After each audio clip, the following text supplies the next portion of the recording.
अस्सलाम वालेकुम नाजरीन, मैं आपका मेज़बान खालिद हुसैन। नाजरीन, आज हमारे पास 3-4 टॉपिक हैं, उनके बारे में हम देखेंगे।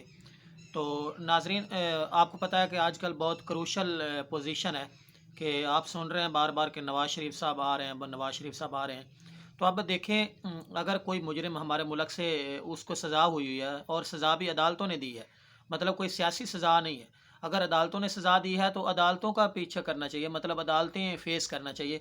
अगर अदालतें उसे जो है वो रिहा करती हैं तो फिर कोई कानून भी उसे नहीं पकड़ सकता।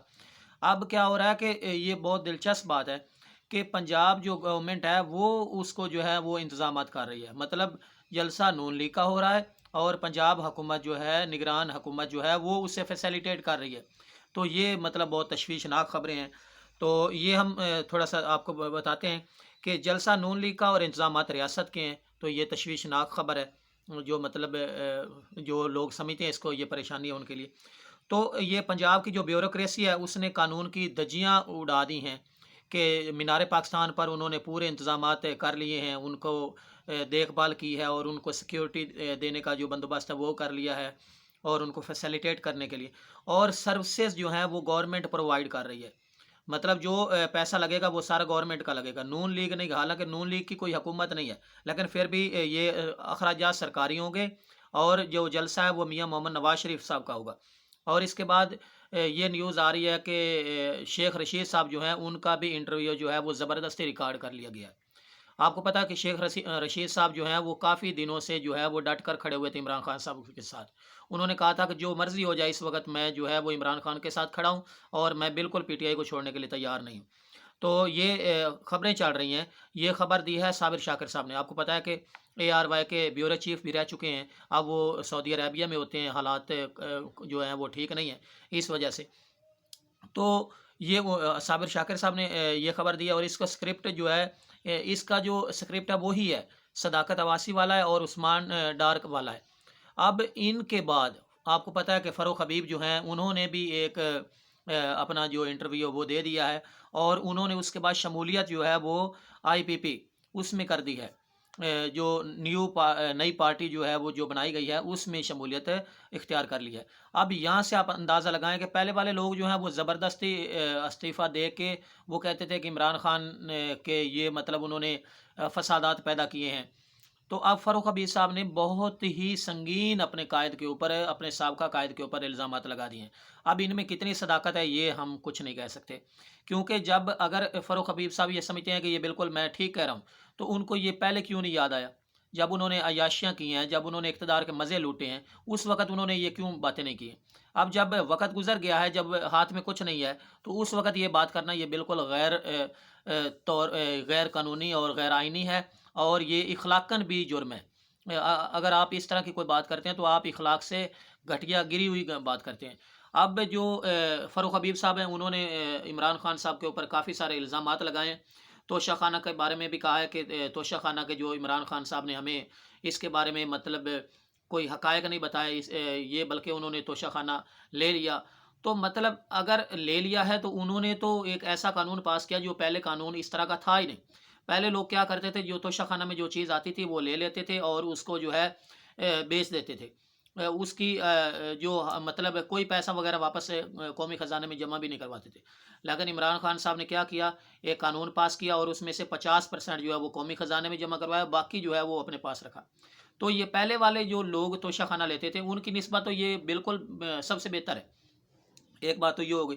दूसरी बात, उनके ऊपर ये 9 मई का जो वो उनके ऊपर इल्ज़ाम लगाया कि इमरान खान साहब ने कानून साज़ी की है लोगों की। अगर इमरान खान साहब ने कानून साज़ी की है तो आप कोई बच्चे तो नहीं हैं। आप उस वक़्त जो है वो इस बात का नोटिस लेते और आप अपने आप को साइड पे कर लेते और लोग समझ जाते कि फ़ारूक हबीब साहब वाक़ई जो हैं उन्होंने अपने दिमाग का इस्तेमाल किया है और अपने आप को इससे साइड पे कर दिया है। अब ये वो बातें जो मतलब एक समझ से बाहर हैं कि जब आप किसी के कंट्रोल में चले जाते हैं तो उस वक़्त आपको सब कुछ अच्छा लगना लग जाता है। आप कहते हैं कि मुझे जी ये 9 मई का वाक़या अच्छा नहीं लगा और मैं इसकी मज़म्मत करता हूँ। इमरान खान साहब जो हैं वो लोगों की कानून साज़ी कर रहे हैं, लोगों के दिमाग ज़हन साज़ी कर रहे हैं। तो इस तरह के जो इल्ज़ामात आप बाद में लगाते हैं वो बिल्कुल अच्छा नहीं होता। आप अपने लीडर के साथ अगर आप उसको छोड़ना चाहते हैं तो आपको चाहिए कि आप जब इक़्तिदार आपके पास था उस वक़्त आप साइड पे हों। ताकि लोग भी समझें कि ये वाक़ई जो है वो مطلب اس نے اپنے آپ کو صحیح طریقے سے علیحدہ کیا ہے۔ اب اس کے بعد ناظرین جو ہمیں ابھی تک کرنٹ پوزیشن لگ رہی ہے سائفر کیس میں، یہ جو حکومت ہے یہ ہر صورت میں عمران خان صاحب کو سزا دینا چاہتی ہے۔ جو پوزیشن نظر آ رہی ہے انہوں نے ہر صورت میں نواز شریف کو لانے کے لیے عمران خان صاحب کو سائڈ پہ کرنا ہے، تو یہ ساری پوزیشن ابھی یہ بنا رہے ہیں۔ اب آگے اس کی سماعت تو آگے چلی گئی ہے، لیکن یہ طے کر لیا گیا ہے کہ عمران خان صاحب کو ہر صورت میں سزا دینی ہے اور جتنی زیادہ ہو سکے اتنی دینی ہے۔ اب اس کے بارے میں آپ کو بتاؤں کہ آپ یہاں سے اندازہ لگا لیں کہ پہلے عمران خان صاحب کے اوپر کتنے کیسز بنے۔ ان میں جو بڑے کیسز ہیں وہ آپ دیکھیں، سائفر کیس بہت بڑا انہوں نے بنایا، توشہ خانہ کیس بنایا، اس کے ان دونوں کیسوں کے اندر آپ خود جائزہ لگا لیں اس کے اندر کیا ہے۔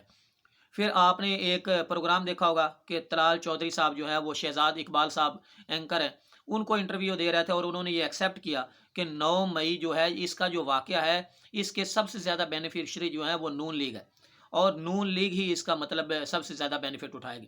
اگر آپ اس کی تصدیق کرنا چاہتے ہیں تو آپ یہ شہزاد اقبال صاحب کا جو وہ ہے پروگرام اس کو نکال کے، طلال چودھری صاحب ان کے ساتھ بیٹھے ہوئے ہیں، وہ پروگرام آپ دیکھ سکتے ہیں۔ انہوں نے یہ اقرار کیا ہے کہ یہ جو 9 میں ہے اس کا زیادہ بینیفیشری جو ہے وہ نون لیگ ہے۔ تو یہاں سے آپ اندازہ لگا لیں، تو اگر آپ اس کے بیک میں چلے جائیں تو آپ کو پوری ایک پلان نظر آئے گا۔ تو ناظرین جو بھی ہے اس کے پیچھے اس کو سزا ملنی چاہیے، لیکن جن لوگوں نے جرم ہی نہیں کیا ان کو سزا دینا کوئی طریقہ کار نہیں ہے۔ تو یہ ہماری بدقسمتی ہے۔ تو ناظرین حالات جو ہیں وہ کافی کٹھن ہو رہے ہیں، لیکن ادھر ڈالر کی قیمت جو ہے وہ کم ہو رہی ہے اور پٹرول بھی کم ہو رہا ہے۔ یہ وقتی میرا خیال ہے یہ بینیفٹ عوام کو دینے کی کوشش کی جا رہی ہے کہ میاں صاحب آ رہے ہیں، دیکھیں جی پٹرول کم ہو گیا، ڈیزل کم ہو گیا۔ اب دیکھیں ڈالر کم ہوا ہے تو یہ عارضی طور پر کیا جا رہا ہے، اس کو مینیج کیا جا رہا ہے۔ آپ دیکھ لینا یہ جیسے ہی تھوڑی حکومت بن جائے گی پھر یہ اوپر اس کو پر لگ جائیں گے۔ تو مقصد یہ ہے کہ اگر آپ مہنگائی کو کم کریں تو مستقل بنیادوں پر کریں، یا تو ہمیں بتائیں کہ ہم نے یہ پالیسی اپنائی اور اس کی وجہ سے ہمیں یہ بینیفٹ ہوئے ہیں اور ان بینیفٹ کی بنیاد پہ ہم نے یہ مہنگائی جو ہے وہ کم کی ہے۔ ناظرین یہ تھوڑی اپڈیٹ تھی، اگر آپ کو ہمارا چینل اچھا لگے تو ہمارے چینل کو لائک کریں، سبسکرائب کریں۔ اللہ حافظ۔